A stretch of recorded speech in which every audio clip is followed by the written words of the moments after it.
자, 오늘 해볼 이야기는 정보 과다 어떻게 조절해야 할까에 대한 이야기입니다. 보통 우리가 이제 웹소설 처음 시작하시는 분들이나 아니면 이게 처음 시작하시는 분들이 주로 이러고요. 그 다음에 두 번째로 좀 많은 경우가 있는데 뭐냐면 두 번째로 이제 세계관 설정을 엄청 디테일하게 짜시는 분들 이렇게 하면은 초반에 어떤 문제가 발생하냐?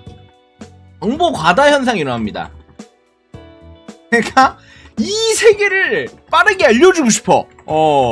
너는 이 나만의 이 독특한 설정, 막 엄청난 세계관, 이러면서 세계관 내에 존재하는 난 핍지성 막 이러면서 이제 때려 박아요. 이 정보들을 와다다다다다다다 이러면서 다 때려 박아요. 그러다 보니까 이제 문제가 발생하죠. 문제가 발생한다. 라고 해서 보통 이 정보 과다의 가장 큰 원인은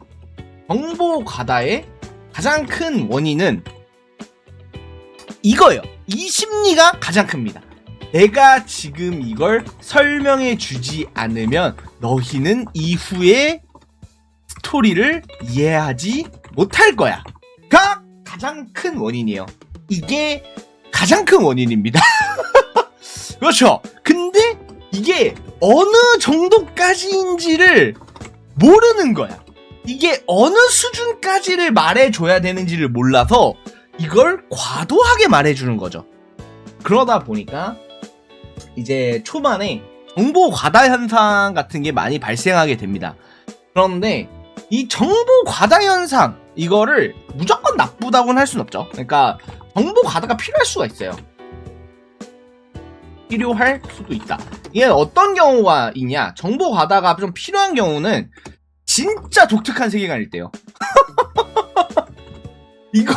이게 정말 약간 유니크한 세계관을 짜시는 분들이 있어요. 근데 문제는 이렇게 되면은 그 설명을 안 해주면 진짜 몰라요. 그러니까 엄청 독특하게 짜잖아요? 그러면 설명을 안 해주면 뭐 이해를 못해.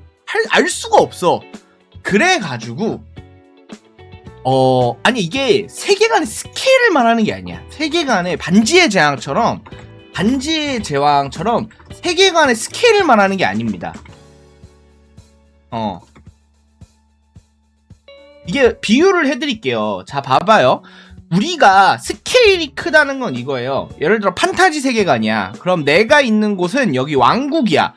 여기 왕국인데 여기 그러면은 처음에 이 왕국에 대한 것만 말하면 되잖아. 그런데 정보 과다라고 부르는 현상은 어떤 현상이냐면 여기는 사실 여기에 리의 제국이 있고 그 다음에 여기에 공화국이 있고 이러면서 이 세 나라가 막 서로 접전을 벌이고 있고 지금 왕국은 누구가 제국에 밀리고 있고 제국은 이 공화국과 왕국을 둘 다 먹을 야욕을 탐내고 있는데 이 공화국 내에서는 어디가 발전해 있고 왕국은 뭐 저쪽에 있는 왕국은 알력 다툼에 있고 이쪽에 있는 성국이 있는데 성국은 여기를 모두 관망하는 것 같지만 사실은 이 새끼들이 제일 나쁘다 막 이런 것처럼 온갖 세계관을 다 때려 넣는 거.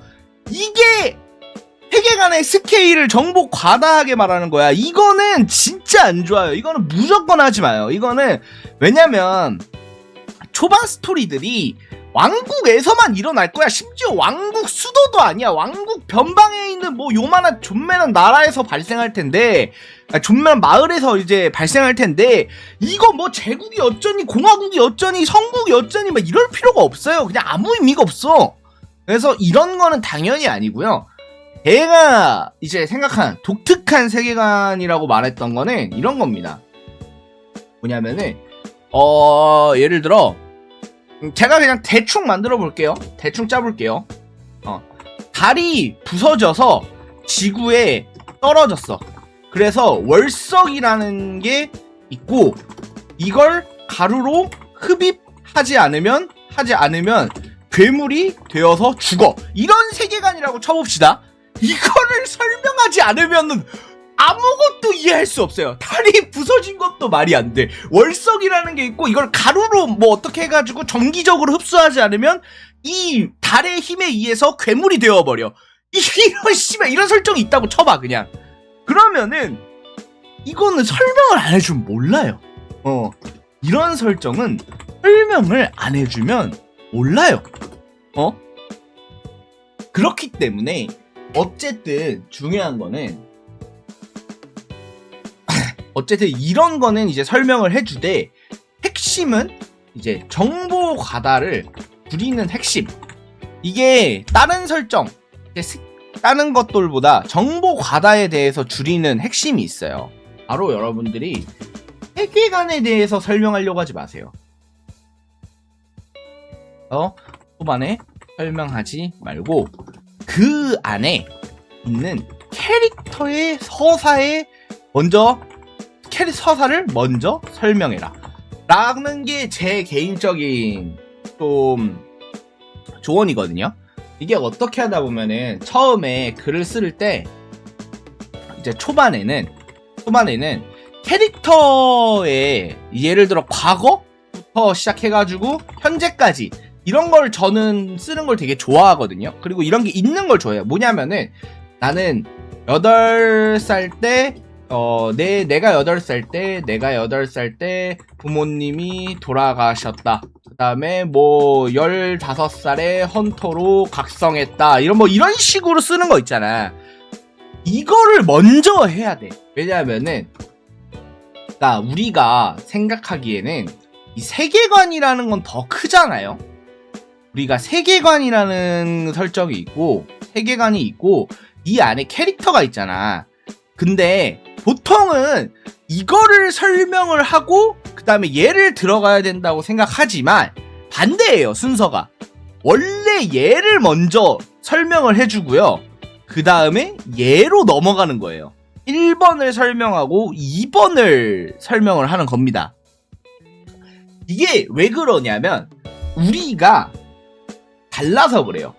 보는 시각이 다르다. 뭐냐면 우리는 신의 입장에서 보는 게 아니야. 주인공에 대입해서 그 세계를 봐요. 이건 좀 다른 의미예요. 우리는 되게 엄청난 전지적인 작가나 아니면은 뭐 되게 운영자처럼 이거를 보는 게 아니라 이 주인공의 나를 몰입해서 이 세계를 접하게 돼요. 그렇기 때문에 세계관을 설명하는 거는 뭐냐면 세계관을 설명하는 건 먼저 설명하는 행위는 게임으로 비유하면 게임 설정집을 먼저 읽고 게임을 하는 거야. 이것과 비슷한 거예요. 뭔 말인지 아시겠죠? 내가 게임 플레이를 하는데 플레이를 먼저 한 게 아니라 설정집을 먼저 읽은 거야. 그러니까 이게 안 와닿은 거죠. 왜냐? 애초에 궁금하지 않으니까. 애초에 내가 이걸 하면서 궁금증이 생긴 요소들을 게임 설정집을 보면서 풀어내야 되는데 나는 여기에 대해서 아무것도 궁금하지 않은 상태에서 설정만 먼저 나한테 들이미니까 여기에 대해서 반발감이 생기는 거예요. 물론 너무 중요한 설정은 말아요. 중요한 설정들은 말해줘요. 여러분도 그거 있잖아요. 게임 트레일러, 게임 딱 프롤로그 딱 처음 켰을 때 막 이런 거 있잖아.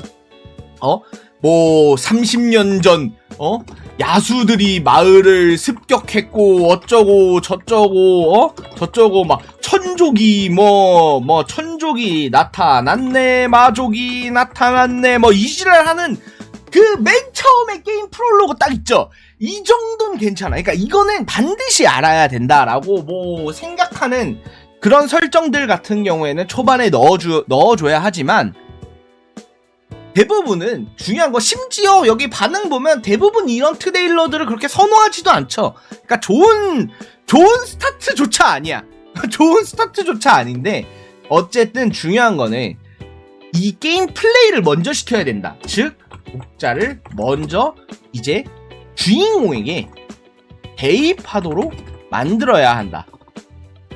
그렇다면 여기서 세계관 설정이 아니라 주인공의 인생사로 차라리 시작하는 게 더 현명하다. 더 몰입하기가 좋다. 이렇게 저는 정리할 수 있을 것 같아요. 저는 요즘에 특히 이런 걸 많이 보는데 개인적으로 요즘 들어서 1화에 주인공 인생사로 시작하는 소설을 좀 많이 본 것 같거든요. 그러니까 뭐냐면 나는 어떻게 했고 이렇게 돼서 뭐 죽어서 회귀했어. 뭐 이렇게 해서 죽어서 회귀했어.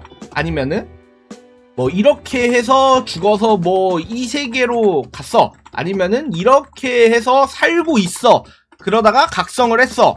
뭐 이런 식으로 주인공의 인생사에 대해서 처음에 얘기를 하는 거 소설들이 좀 비중이 저는 많이 맞다고 생각을 하고, 요게 일종의 좀 독자들을 초반에 몰입하게 만드는 좋은 좀 장치로 쓰이고 있는 것 같아요. 그래서 이런 점에 대해서 알려드리면서 정보화다에 대해서 주의할 점들을 이야기 드렸습니다. 이상 여기까지 오늘의 이야기 마치도록 하겠습니다. 감사합니다.